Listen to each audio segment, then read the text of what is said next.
Now let's start chemoosmotic hypothesis. It explains the mechanism of ATP synthesis in the chloroplast.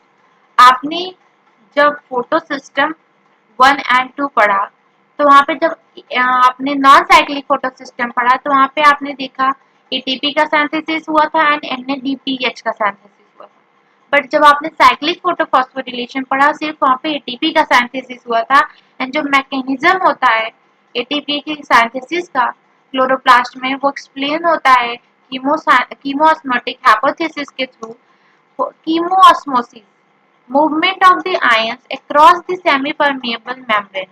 It occurs in the chloroplast and mitochondria. Chemoosmosis पहले क्या होता है? Chemiosmosis क्या है? Movement of ion है semi permeable membrane के through and ये process chloroplast में भी होता है एंड जब आप एटीपी सिंथेसिस माइटोकॉन्ड्रिया में रेस्पिरेशन में प्रेजेंट पढ़ेंगे वहां पर भी कीमोऑस्मोसिस आपको मिलेगा। Chemoosmosis need a membrane, a proton pump, a proton gradient across the thylakoid membrane and the ATP synthesis. Chemiosmosis process के लिए नेसेसरी रिक्वायरमेंट है कि मेम्ब्रेन होना चाहिए, प्रोटॉन पंप होना चाहिए एंड अ प्रोटॉन ग्रेडियंट होना चाहिए दैट इज वहाँ पे प्रोटॉन के कॉन्सेंट्रेशन का डिफरेंस होना चाहिए क्रॉस थालाकॉइड मेम्ब्रेन अगर है तो एंड एटीपी सिंथेसेस एंजाइम होना चाहिए। Splitting of water occurs in the inner side of the membrane, so the proton accumulate in the lumen of thylakoid. जब वाटर की स्प्लिटिंग होती है फोटो सिस्टम 2 को इलेक्ट्रॉन रिप्लेस करने के लिए उस टाइम वो वाटर की स्प्लिटिंग कहाँ हो रही होती है थालाकॉइड मेम्ब्रेन के अंदर sorry inside the thylakoid membrane that is in the lumen में। तो उस ल्यूमेन में जब स्प्लिटिंग हो रही होती है तो उस टाइम पे H प्लस रिलीज होता है दैट मीन्स प्रोटॉन एक्यूमुलेट होता है कहाँ पे ल्यूमेन ऑफ द थालाकॉइड की। As the electron moves through the photosystem protons are transported across the membrane and it is due to the removal of proton from the stroma to the for the following reason. Now listen. जब electron का transport आपने पढ़ा electron transport system के through photo system में क्या था proton transport हो रहा था क्रॉस द मेम्ब्रेन जब इलेक्ट्रॉन ट्रांसपोर्ट हो रहा था फोटो सिस्टम के थ्रू तो उस टाइम पे प्रोटॉन भी ट्रांसपोर्ट हो रहा था मेम्ब्रेन के क्रॉस ल्यूमेन में एंड ये रिमूवल क्यों हो रहा था प्रोटॉन का स्ट्रोमा से ल्यूमेन ऑफ द थैलाकॉइड में इसके रीजन है that is the primary acceptor is located toward the outer side of the membrane and it transfer the electron to the hydrogen carrier. जो प्राइमरी एक्सेप्टर था electron transport system का वो outer side of the membrane के present था thylakoid membrane के outer side. तो वो कर क्या रहा था वो जब इलेक्ट्रॉन को ट्रांसपोर्ट कर रहा था तो वो इलेक्ट्रॉन कैरियर को नहीं ट्रांसपोर्ट कर रहा था इलेक्ट्रॉन को बट इलेक्ट्रॉन को हाइड्रोजन कैरियर के पास ट्रांसपोर्ट कर रहा था। So the molecules removes a proton from the stroma while transporting an electron। जब प्राइमरी इलेक्ट्रॉन कैरियर से इलेक्ट्रॉन को ट्रांसपोर्ट किया गया हाइड्रोजन कैरियर के पास तो उस टाइम क्या हुआ हाइड्रोजन भी स्ट्रोमा में से पम्प्ड हुआ कहाँ पर ल्यूमेन ऑफ द थैलाकॉइड में मीन्स यहाँ पे इलेक्ट्रॉन के ट्रांसपोर्ट के साथ साथ में प्रोटॉन का भी रिमूवल हुआ स्ट्रोमा से।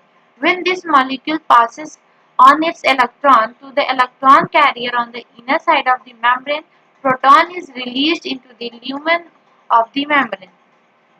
जब इलेक्ट्रॉन ट्रांसपोर्ट हो रहा था इलेक्ट्रॉन कैरियर्स के through inner side of the membrane में क्या था इलेक्ट्रॉन कैरियर था वो रिस्पॉन्सिबल था क्या प्रोटॉन को रिमूव करने के लिए स्ट्रोमा से ल्यूमेन ऑफ द मेम्ब्रेन में। ऐसा क्यों हुआ आपने ये क्या पढ़ा कि जो प्राइमरी इलेक्ट्रॉन कैरियर था वो आउटसाइड द मेम्ब्रेन लोकेटेड था और आउटसाइड लोकेटेड था तो जब इलेक्ट्रॉन कैरी हो रहा था तो वो इलेक्ट्रॉन कैरियर को नहीं बल्कि हाइड्रोजन कैरियर को इलेक्ट्रॉन ट्रांसपोर्ट कर रहा था उसी टाइम पे हाइड्रोजन भी कैरी किया।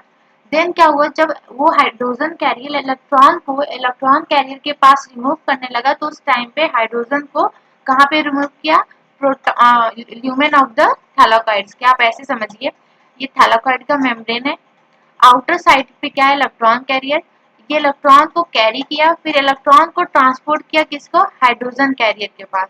इस हाइड्रोजन कैरियर ने इलेक्ट्रॉन को भी कैरी किया और स्ट्रोमा में से क्या किया इलेक्ट्रॉन को भी कैरी किया फिर ये हाइड्रोजन कैरियर ने इलेक्ट्रॉन को ट्रांसपोर्ट किया इलेक्ट्रॉन कैरियर को, जब ये इलेक्ट्रॉन को ट्रांसपोर्ट कर रहा था इलेक्ट्रॉन कैरियर को, उस टाइम में क्या हुआ, ये हाइड्रोजन जो था वो ल्यूमेन ऑफ द थैलाकॉइड में रिलीज हो गया।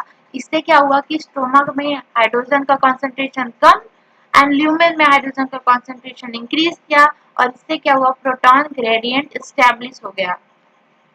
ये तो आपने फर्स्ट रीजन पढ़ा क्यों स्ट्रोमा में प्रोटॉन का ट्रांसपोर्ट हो रहा था, क्योंकि प्राइमरी इलेक्ट्रॉन कैरियर आउटसाइड थोड़ा सा लोकेटेड था, वो अपने इलेक्ट्रॉन को इलेक्ट्रॉन कैरियर के पास ना ट्रांसफर करके हाइड्रोजन कैरियर के पास ट्रांसफर कर रहा था। एंड फिर जब हाइड्रोजन कैरियर ने इलेक्ट्रॉन को ट्रांसफर किया इलेक्ट्रॉन कैरियर के पास, तब उसी टाइम पे हाइड्रोजन को रिमूव कर दिया कहाँ पर, स्ट्रोमा में।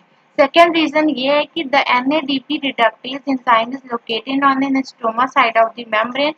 Along with the electron coming from photosystem 1, protons are necessary to reduce the NADP+.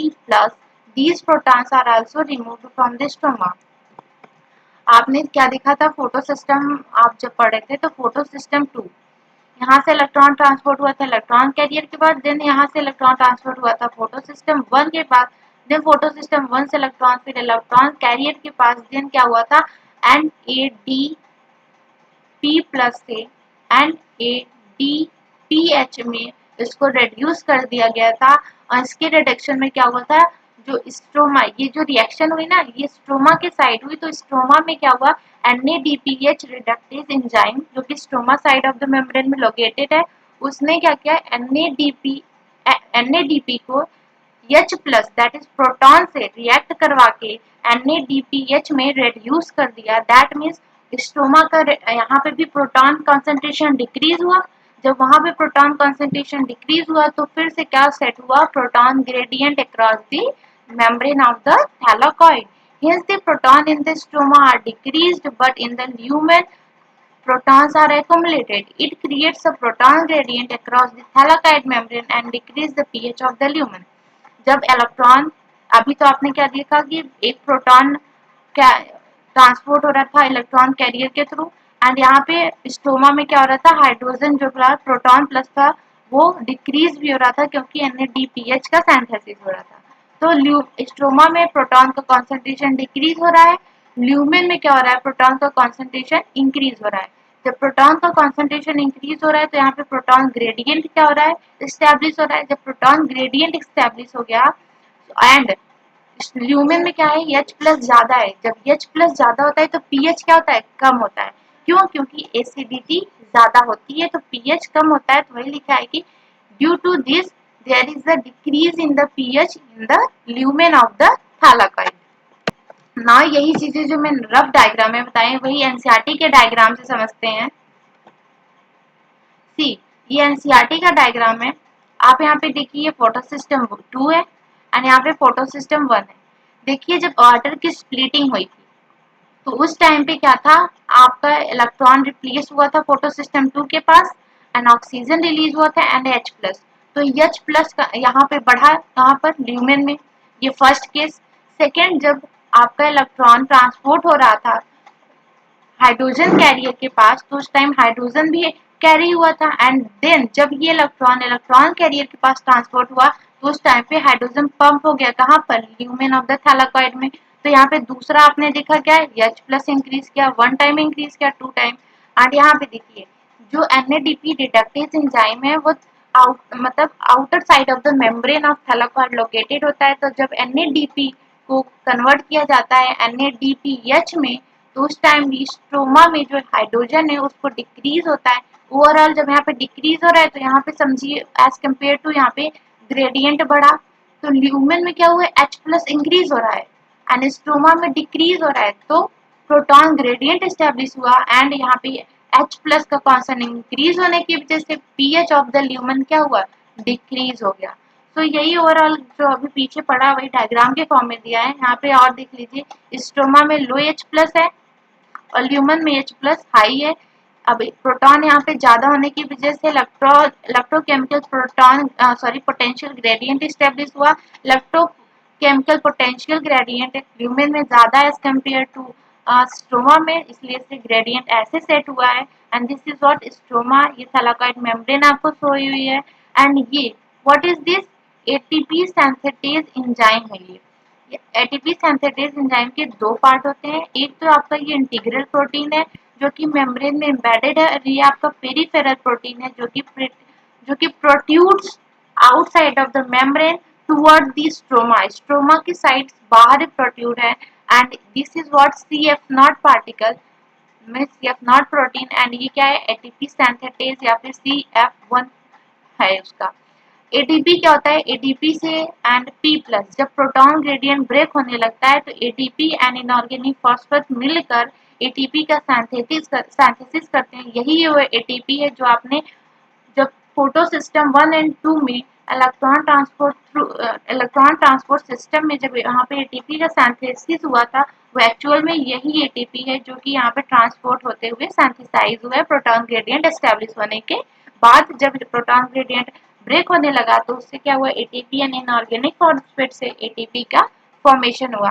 क्यों? क्योंकि जब प्रोटॉन ग्रेडियंट ब्रेक होने लगता है तो यहाँ पे कुछ कंफर्मेशनल चेंजेस होते हैं एटीपी सिंथेटेज में, जिससे एक एनर्जी मिलती है, एंड एटीपी सिंथेटेज के पास इतनी एनर्जी हो जाती है कि वो एटीपी को एटीपी में कन्वर्ट कर सके।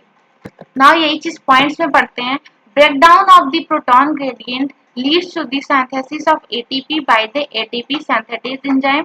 जब प्रोटॉन ग्रेडियंट ब्रेक हुआ था तब एटीपी का फॉर्मेशन सिंथेसिस हुआ था, और ये किसने किया था सिंथेसिस, तो एटीपी सिंथेटेज एंजाइम ने। The ATP synthetase consist of two part. जो एटीपी सिंथेटेज एंजाइम आपने देखा उसके दो पार्ट देखे, that is CF0 and CF1। CF0 क्या है, it is embedded in the membrane and form a transmembrane channel. ये मेम्ब्रेन में एम्बेडेड था, इसीलिए इसको इंटीग्रल प्रोटीन भी कहते हैं, एंड ये ट्रांसमेम्ब्रेन चैनल बनाता है जिसके थ्रू H प्लस क्या हो, ट्रांसपोर्ट हो। It carries out the facilitated diffusion of proton across the membrane to the stroma, and it results in the breakdown of the proton gradient. See facilitated diffusion मतलब होता है कि एक तरीके का डिफ्यूजन ही है, एटीपी की रिक्वायरमेंट नहीं है, बट यहाँ पे प्रोटीन चैनल्स फॉर्म होता है जिसके थ्रू क्या होता है, cross the concentration gradient along the concentration gradient sorry transport होता है H प्लस का। सो ये आपने क्या देखा, ये क्या एक तरीके से जो एटीपी सिंथेटेज है ये ट्रांसमेम्ब्रेन प्रोटीन की तरह एक्ट करता है, एंड जिसके थ्रू क्या होता है, प्रोटॉन ट्रांसपोर्ट होता है along the concentration gradient, that is high concentration to low concentration of the H plus ion. Now अब देखते हैं कि CF1 क्या होता है। It protrudes on the outer surface of thalakine membrane. CF1 क्या था, outer surface of the thalakine membrane जो था, that is means toward the stroma side. The energy due to the breakdown of the gradient causes the conformational changes in the CF1 particle. ये जो breakdown हो रहा था hydrogen gradient का, वही क्या करता है, कंफर्मेशनल चेंजेस लाता है CF1 पार्टिकल में, and it makes the enzyme to synthesise ATP. यही क्या करता है, मेक करता है कि एंजाइम को रिस्पॉन्सिबल बनाता है कि एटीपी सिंथेसाइज कर पाए। What, the breakdown of gradient is responsible for the synthesis of ATP. Energy is used to pump a proton across the membrane to create a gradient and or high concentration of proton within the thalakine membrane. आपने पीछे जो plastocyanin देखा, ये sorry plastoquinone, ये एक तरीके का proton pump है, और ये एनर्जी यूज करता है। जब ये प्रोटॉन यहाँ पे पंप करता है तो उस टाइम पे ये एनर्जी को यूज करता है for the transport of proton from the stoma to the lumen of the thylakoid. So वही लिखा है कि proton pump across the membrane and gradient to a high concentration of proton within the thalakite lumen. ATP synthetase has a channel for the diffusion of the proton back across the membrane. This release energy to activate ATP synthetase that catalyze the formation of the ATP. ATP synthetase कर क्या रहा था, channel बना रहा था जिसके through proton diffuse हो रहा था, और प्रोटॉन जब अपने लॉन्ग कॉन्सेंट्रेशन ग्रेडियंट के लॉन्ग मूव कर रहा था तो वो एटीपी सिंथेटेज में कुछ चेंजेस ला रहा था, या फिर आप कह लीजिए एटीपी सिंथेटेज को एक्टिवेट कर रहा था कि कैटालाइज करे किस प्रोसेस को, for the formation of the ATP from ADP and inorganic phosphate. So ये क्या था, कीमोस्मोटिक प्रोसेस था। आपने इसमें क्या देखा कि कैसे एटीपी का सिंथेसिस हुआ by the breakdown of the proton gradient के ब्रेकडाउन होने से।